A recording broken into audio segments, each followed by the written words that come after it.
Hello students, welcome to ज्ञान अभियान। आज हम पढ़ेंगे एनसीईआरटी की कक्षा 6 की हिंदी की पाठ्य पुस्तक मल्हार का अध्याय 4 हार की जीत, जिसे लिखा है सुदर्शन जी ने। तो आइए शुरू करते हैं पढ़ना हार की जीत। सबसे पहले हम जो लेखक है सुदर्शन, उनके बारे में जानेंगे।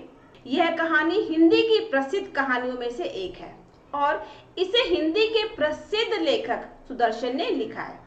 सुदर्शन का वास्तविक नाम बद्रीनाथ भट्ट था। उन्होंने पहली कहानी तब लिखी थी जब ये आप ही की तरह छठी कक्षा में पढ़ते थे। सुदर्शन ने कहानियों के अतिरिक्त लेख, नाटक, उपन्यास भी लिखे। इसके अलावा उन्होंने अनेकों फिल्मों की पटकथा और गीत भी लिखे। तो जो लेखक सुदर्शन है, उन्होंने पहली कहानी तब लिखी जब वो कक्षा 6 के स्टूडेंट थे, जो कक्षा 6 में पढ़ा करते थे। तो उन्होंने कविताएं भी लिखी, लेखक लिखे, नाटक लिखे, उपन्यास लिखे और बहुत सारी फिल्मों के कहानियां भी लिखी हैं। माँ को अपने बेटे और किसान को अपने लहराते खेत देखकर जो आनंद आता है, वही आनंद बाबा भारती को अपना घोड़ा देखकर आता था। भगवत भजन से जो समय बचता वह घोड़े को अर्पण हो जाता। वह घोड़ा बहुत सुंदर था, बड़ा बलवान। कहते हैं कि यहाँ पे जो कहानी है वो बाबा भारती की लिखी, बाबा भारती के बारे में कि उनका जो घोड़ा था उनको बहुत ही प्यारा था और इतना प्यारा घोड़ा था कि जैसे कि कोई छोटा बच्चा है या कोई बच्चा है, एक माँ अपने बच्चे को देखकर जितना खुश होती है, उसे जितना प्यार करती है, एक किसान जब खेतों में खेती करता है, उसकी फसल जो है लहराती है, तो उसके मन में अपनी फसल को देखकर जो प्रेम भाव उमड़ता है, वही प्रेम भाव बाबा भारती के मन में अपने घोड़े के लिए था। वो अपने घोड़े को बहुत प्रेम करते थे और भगवान की पूजा अर्चना करने में जो भी समय मिलता वो घोड़े में लगा देते थे। उनका घोड़ा बहुत ही सुंदर था और बहुत ही बलवान था। उसके जोड़ का घोड़ा सारे इलाके में ना था। बाबा भारती उसे सुल्तान कहकर पुकारते, अपने हाथ से खरहा करते, खुद दाना खिलाते और देख देख कर प्रसन्न होते। तो जो बाबा भारती थे, उनका जो घोड़ा था वो उसे सुल्तान कहकर बुलाते थे, यानी घोड़े का नाम उन्होंने सुल्तान रखा था। और उसके जैसा घोड़ा, उतना सुंदर घोड़ा पूरे इलाके में कहीं भी नहीं था। वो अपने घोड़े को उसे बहुत प्यार करते थे, अपने हाथ से दाना खिलाते थे, उसे देख देख कर खुश होते थे। उन्होंने रुपया, माल, असबाब, जमीन आदि अपना सब कुछ छोड़ दिया था। यहाँ तक कि उन्हें नगर के जीवन से भी घृणा थी। अब गांव से बाहर एक छोटे से मंदिर में रहते और भगवान का भजन करते। मैं सुल्तान के बिना नहीं रह सकूंगा, उन्हें ऐसी भ्रांति सी हो गई थी। वे उसकी चाल पर लट्टू थे। कहते, ऐसे चलता है जैसे मोर घटा को देखकर नाच रहा हो। जब तक संध्या समय सुल्तान पर चढ़कर 8-10 मील का चक्कर ना लगा लेते, उन्हें चैन ना आता। तो जो बाबा भारती थे, उन्हें रुपए, पैसे, घर बाहर किसी से कोई लेन देन नहीं था, सब कुछ छोड़ चुके थे। वो सिर्फ और सिर्फ अपने घोड़े से प्रेम करते थे और उन्होंने अपना जो है गृहस्थ जीवन त्याग कर वो गांव के बाहर एक मंदिर में, छोटे से मंदिर में जो है रहना शुरू कर दिया था। वहां भगवान की पूजा करते थे और जितना भी उनको समय मिलता अपने घोड़े के साथ वो लगाते थे। उनको लगता था कि मैं अपने घोड़े के बिना नहीं रह सकता। वो इतना अधिक अपने घोड़े से प्यार करते थे, अपने घोड़े पर बहुत ज्यादा मंत्रमुग्ध, उसको बहुत दुलार प्यार करते थे। घोड़े को चलता हुआ देखकर उनको ऐसा लगता था जैसे कि जो घोड़ा चल रहा है जब, तो जो आकाश में काले काले बादल होते हैं बारिश वाले, और उन काले काले बादलों को देखकर जो मोर नाचता है, तो मोर बहुत ही सुंदर लगता है। तो बाबा भारती का मानना था कि जो घोड़ा है जब वो चलता है तो मोर की तरह ही सुंदर लगता है और उन्हें अपने घोड़े पर शाम के समय बैठकर 8-10 मील घूमकर चक्कर लगाते थे, क्योंकि बिना चक्कर लगाए घोड़े पर बैठ के उन्हें आराम या चैन नहीं मिलता था। खड़क सिंह उस इलाके का प्रसिद्ध डाकू था। लोग उसका नाम सुनकर कांपते थे। होते होते सुल्तान की कीर्ति उसके कानों तक भी पहुंची। उसका हृदय उसे देखने के लिए अधीर हो उठा। एक दिन वह दोपहर के समय बाबा भारती के पास पहुंचा और नमस्कार करके बैठ गया। बाबा भारती ने पूछा, खड़क सिंह क्या हाल है? खड़क सिंह ने सिर झुकाकर उत्तर दिया कि आपकी दया है। कहो इधर कैसे आ गई ये? बाबा भारती ने पूछा। सुल्तान की चाह खींच लाई, खड़क सिंह ने जवाब दिया। विचित्र जानवर है, देखोगे तो प्रसन्न हो जाओगे, ये बाबा भारती ने अपने घोड़े की तारीफ में कहा। मैंने भी बड़ी प्रशंसा सुनी है। उसकी चाल तुम्हारा मन मोह लेगी। कहते हैं देखने में भी बहुत सुंदर है। क्या कहना जो उसे एक बार देख लेता है उसके हृदय पर उसकी छवि अंकित हो जाती है। बहुत दिनों से अभिलाषा थी, आज उपस्थित हो सका हूं। तो जो बाबा भारती है उनके पास जो वहां का पूरे इलाके का मशहूर डाकू खड़क सिंह पहुंचा, और जो खड़क सिंह डाकू था उसके नाम से लोग डरते थे कि भाई खड़क सिंह डाकू आ जाएगा तो लूट लेगा, मार देगा। उसके इस कामों के कारण जो गांव के लोग सारे उसे डरते थे।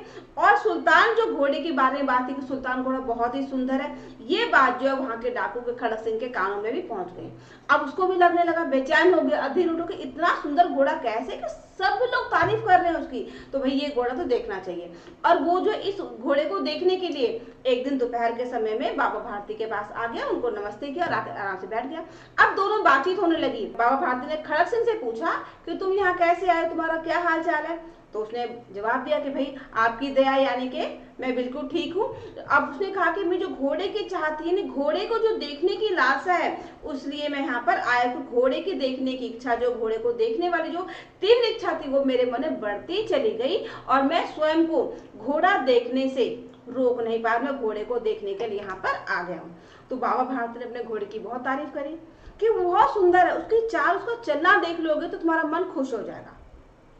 घोड़े का जो रूप, जो स्वरूप है ना, इतना सुंदर है कि एक बार देखने के बाद उसे कोई भूल नहीं सकता।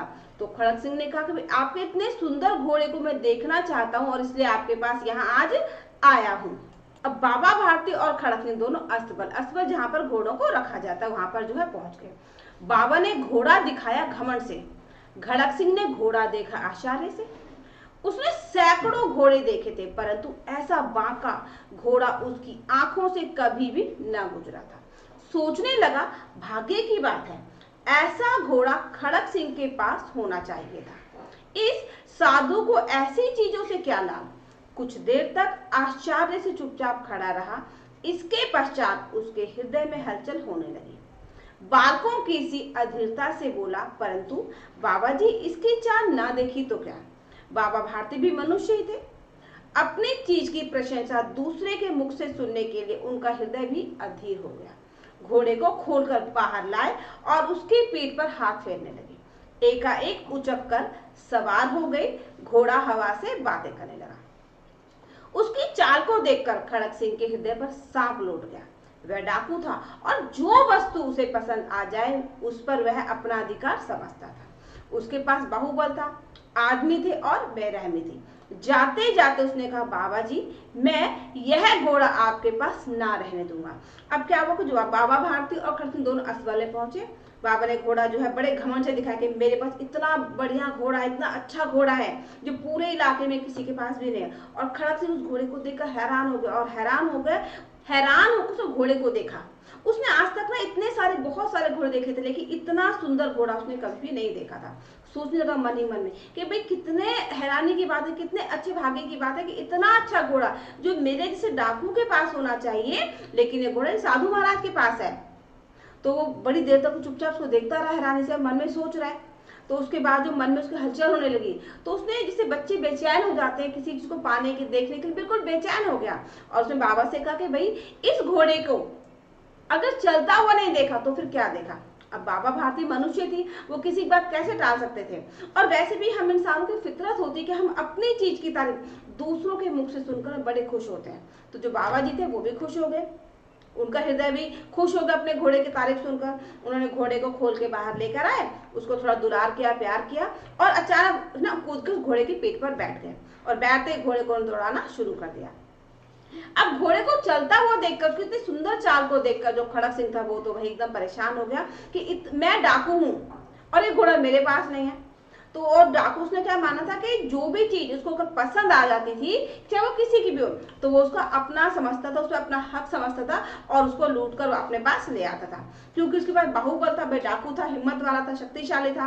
उसके पास और भी उसके साथी थे, सैनिक थे और बेरहमी थी, किसी को मारना पीटना उसके लिए बिल्कुल आम बात थी। तो जब वो वापस अपने जाने लगा तो जाते जाते उसने बाबा भारती से कहा कि मैं जो है ये घोड़ा अब आपके पास नहीं रहने दूंगा, मतलब मैं इसको लेके चला जाऊंगा, ये आपके पास घोड़ा अब नहीं रहेगा। अब जो बाबा जी थे डर गए, बाबा भारती डर गए। अब उन्हें रात को नींद न आती, सारी रात अस्तबल की रखवाली में कटने लगी। प्रतिक्षण खड़क सिंह का भय लगा रहता, परंतु कई मास बीत गए और वह न आया। यहाँ तक कि बाबा भारती कुछ असावधान हो गए और इस भय को स्वप्न के भय की नाई मिथ्या समझने लगे।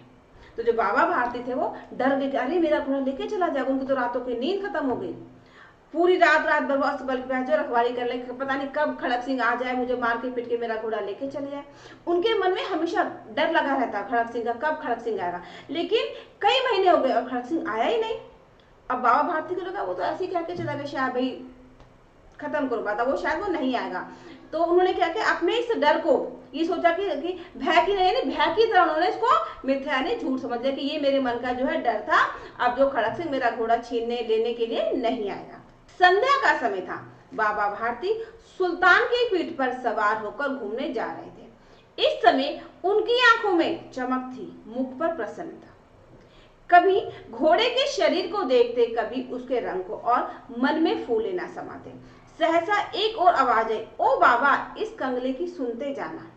एक दिन क्या हुआ, शाम के समय जब उनके मन से बिल्कुल भय खत्म हो गया, तो शाम के समय जो वो अपने घोड़े को लेकर घूमने के लिए चले गए, बाहर घूमने चले गए। उनकी आंखों में खुशी थी, प्रसन्नता थी कि भाई मेरा घोड़ा, मैं इतने सुंदर घोड़े पर बैठकर घूमने जा रहा हूँ ना। कभी कभी घोड़े को देखते, उसको प्यार करते और मन ही मन खुश होते। अचानक उनके कान में एक आवाज आई कि भाई ओ बाबा, इस कंगले की सुनते जाना। यानी किसी ने उनको आवाज लगाई और कहा कि भाई मेरी बात जो है वो सुन लो। आवाज में करुणा थी। बाबा ने घोड़े को रोक लिया। देखा एक अपाहिज वृक्ष की छाया में पड़ा करहा रहा है। बोले, क्यों, तुम्हें क्या कष्ट है? अपाहिज ने हाथ जोड़कर कहा, बाबा मैं दुखियारा हूँ, मुझ पर दया करो। रामावाला यहाँ से 3 मील है, मुझे वहां जाना है। घोड़े पर चढ़ा लो, परमात्मा भला करेगा। वहां तुम्हारा कौन है? दुर्गादत्त वैद्य का नाम आपने सुना होगा, मैं उनका सौतेला भाई हूँ। अब जो बाबा जब घूमते हुए घोड़े पर जा रहे थे, अचानक किसी की आवाज आई कि भाई इस कंगले की सुनते जाना। तो जो बाबा जी रुक गए, उन्होंने देखा जो आवाज थी उसमें बड़ी करुणा थी, बड़ा दर्द था। उन्होंने घोड़े को रोक लिया और देखा पेड़ के नीचे जो एक अपाहिज व्यक्ति जो बैठा दर्द से एकदम करहा रहा है। तो बाबा ने भाई साधु महाराज, उन्होंने पूछा भाई तुम्हें क्या कष्ट है? तो उस अपाहिज ने हाथ को से जोड़कर कहा कि भाई मैं दुखियारा हूँ, मुझ पर दया करो। मुझे यहाँ से दूर जो है 3 मील आगे जाना है और मुझे अपने घोड़े पर चढ़ा लो ताकि मेरी मदद हो जाए और मैं यहाँ से वहां तक पहुंच जाऊं। बाबा जी ने पूछा कि तुम्हारा कौन है? तो उसने कहा कि भाई दुर्गादत्त नाम का वैद्य जो है, उसका नाम तो आपने सुना ही होगा, मैं उसका सौतेला भाई हूँ। बाबा भारती ने घोड़े से उतरकर अपाहिज को घोड़े पर सवार किया और स्वयं उसकी लगाम पकड़कर धीरे धीरे चलने लगे। सहसा उन्हें झटका सा लगा और लगाम हाथ से छूट गई।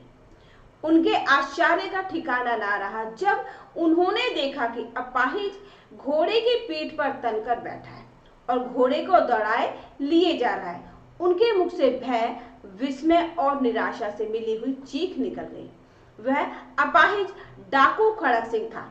बाबा खड़क सिंह कुछ देर तक चुप रहे और कुछ समय पश्चात कुछ निश्चय करके पूरे बल से चिल्लाकर बोले, जरा ठहर जाओ।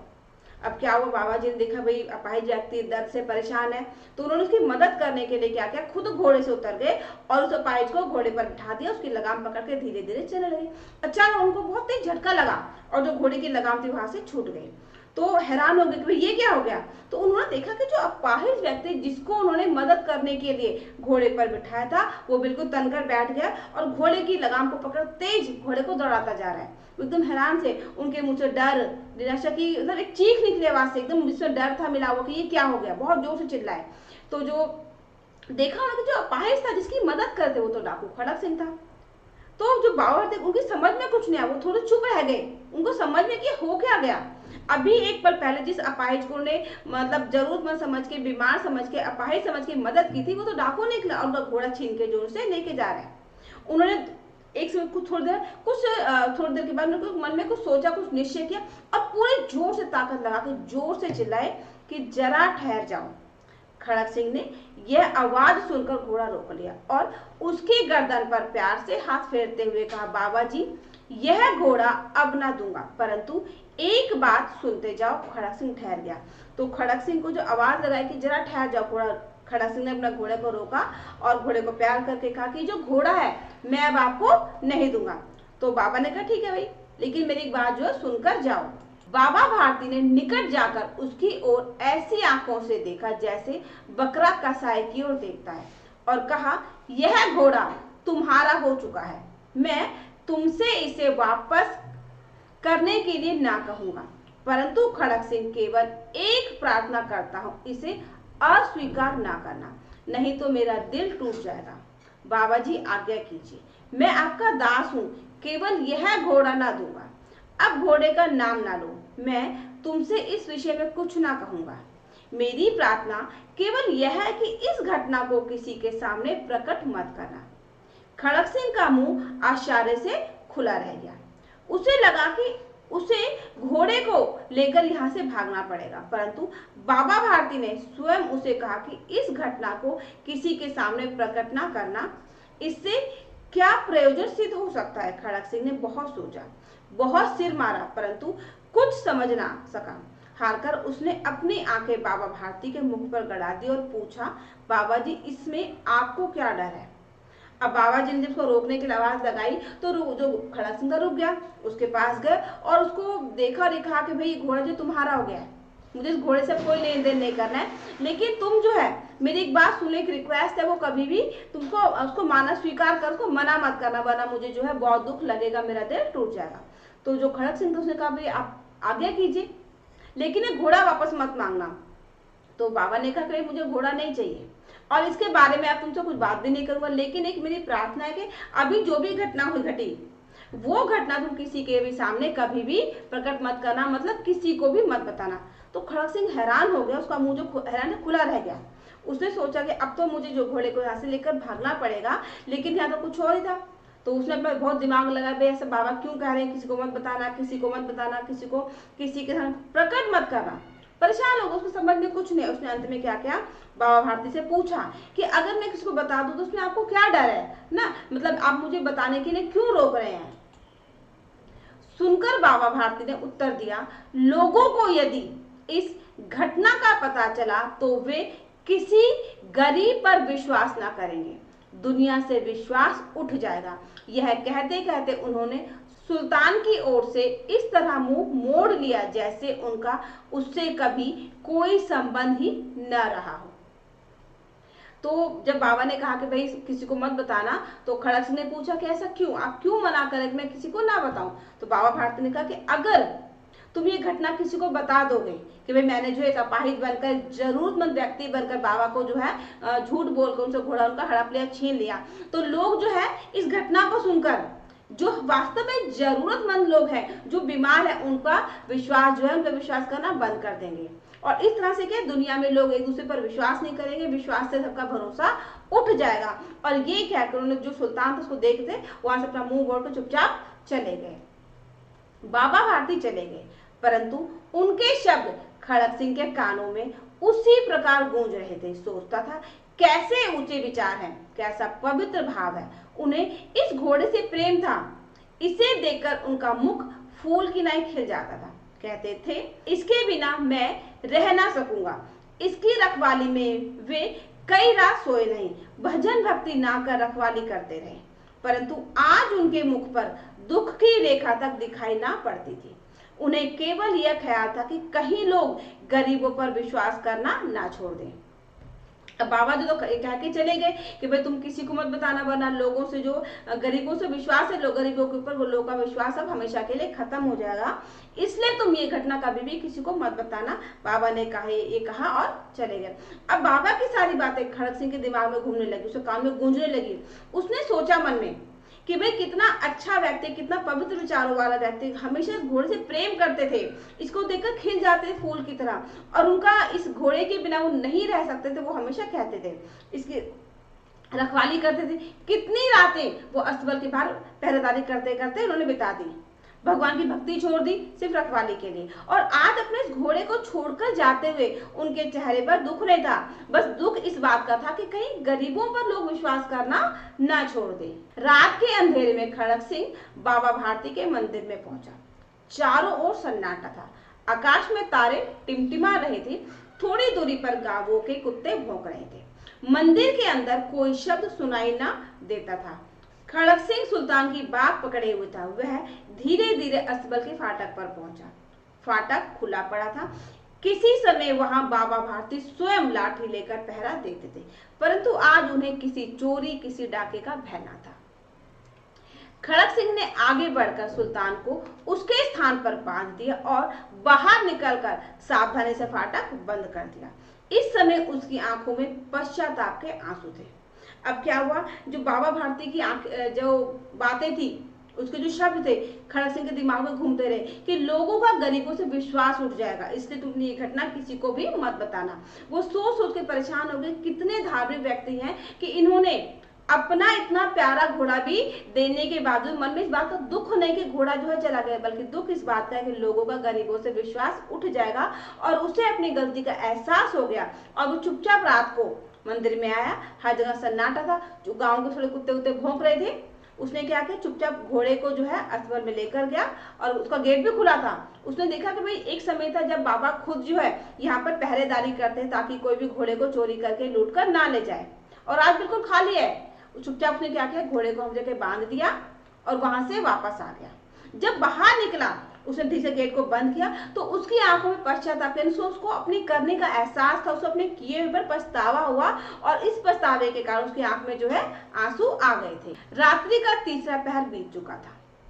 चौथा पहर आरंभ होते ही बाबा भारती ने अपनी कुटिया से बाहर निकल ठंडे जल से स्नान किया। उसके पश्चात इस प्रकार जैसे कोई स्वप्न में चल रहा हो, उनके पांव अस्तबल की ओर बढ़े, परंतु फाटक पर पहुंचकर उनको अपनी भूल प्रतीत हुई। साथ ही घोर निराशा ने पांव को मन भर का भारी बना दिया। वे वहीं रुक गए। घोड़े ने अपने स्वामी के पांवों की चाप को पहचान लिया और जोर से हिनहिनाया। बाबा भारती आश्चर्य और प्रसन्नता से दौड़ते हुए अंदर घुसे। अपने घोड़े के गले से लिपटकर इस प्रकार रोने लगे मानो कोई पिता बहुत दिन से बिछड़े पुत्र से मिल रहा हो। बार बार उसकी पीठ पर हाथ फेरते, बार बार उसके मुंह पर थपकियां देते और कहते, अब कोई गरीबों की सहायता से मुंह न मोड़ेगा।